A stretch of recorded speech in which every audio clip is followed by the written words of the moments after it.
திமுக, பாஜக ஆகிய இரு கட்சிகளுக்கும் தமிழக அரசியல் களத்தையும் கூடவே தன் கட்சியையும் பிரித்து கொடுத்துவிட்டு 2026 சட்டமன்ற தேர்தல் தோல்வியோடு 12 தோல்வி பழனிசாமி என்கிற பாரதம் அறிந்திடாத பெருமையுடன் அதிமுக தொண்டர்களால் கொடும் பாவி எரித்து காரி துப்பி கல்லெறிந்து விரட்டியடிக்கும் வைபவத்தோடு கொடநாடு ஃபைலை குழி தோண்டி புதைத்த திருப்தியுடன் பணி ஓய்வு பெற்று சிலுவம்பாளையம் திரும்புவதை தனது திட்டமாக வைத்திருக்கும் எடப்பாடி பழனிசாமி காலம் தந்த பரதன், அம்மாவின் அரசியல் வாரிசு, கழகத்தின் காப்பான், தொண்டர்களின் உரிமைகளை மீட்க போராடி கொண்டிருக்கும் புரட்சி காவலர் ஐயா ஓ பன்னீர்செல்வம் அவர்கள் குறித்து விமர்சனம் செய்ய எந்த தார்மீக உரிமையும் இல்லை. ஏற்கனவே நான் எடப்பாடி அணியில் சேருவதற்கு எந்த முயற்சியும் எடுக்கவில்லை எனவும் அவர்களாகவே என் மீதான கேள்விகளை கேட்டுக்கொண்டு அவர்களாகவே பதில் சொல்கின்றனர் என கழகத்தின் ஒருங்கிணைப்பாளர் ஓ பன்னீர்செல்வம் அவர்கள் தெரிவித்திருக்கும் நிலையில் திரும்ப அவர் மீது வீண் பழி சுமத்துவது நன்றாக இருக்காது. பதவி தேவைப்படும் பொழுது அரவணைத்துக் கொள்வதும் இல்லை என்றால் கிள்ளுக்கீரையாக தூக்கி எறிவதும் போன்ற பழக்கம் இல்லாதவர் ஐயா ஓபிஎஸ் என்று தொண்டர்களும் மக்களும் நன்கு அறிவார்கள்.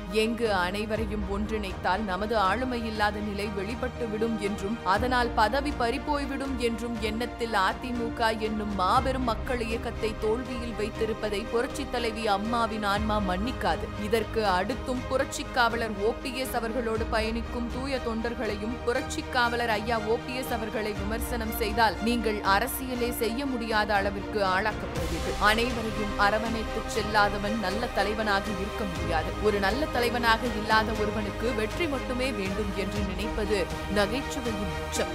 குடத்தில் ஓட்டையை வைத்துக் கொண்டு தண்ணீரை எப்படி நிரப்ப முடியாதோ அதே போன்றுதான் அனைவரையும் இணைக்காமல் வெற்றியடையவும் முடியாது. வீண் முயற்சி செய்து கழகத்தை தோல்விக்கு அழைத்துச் செல்லாமல் அனைவரையும் இணைத்து ஆக்கப்பூர்வமாக செயல்பட்டு கழகத்தை வெற்றி பாதைக்கு அழைத்துச் செல்வதே சாலச் சிறந்தது.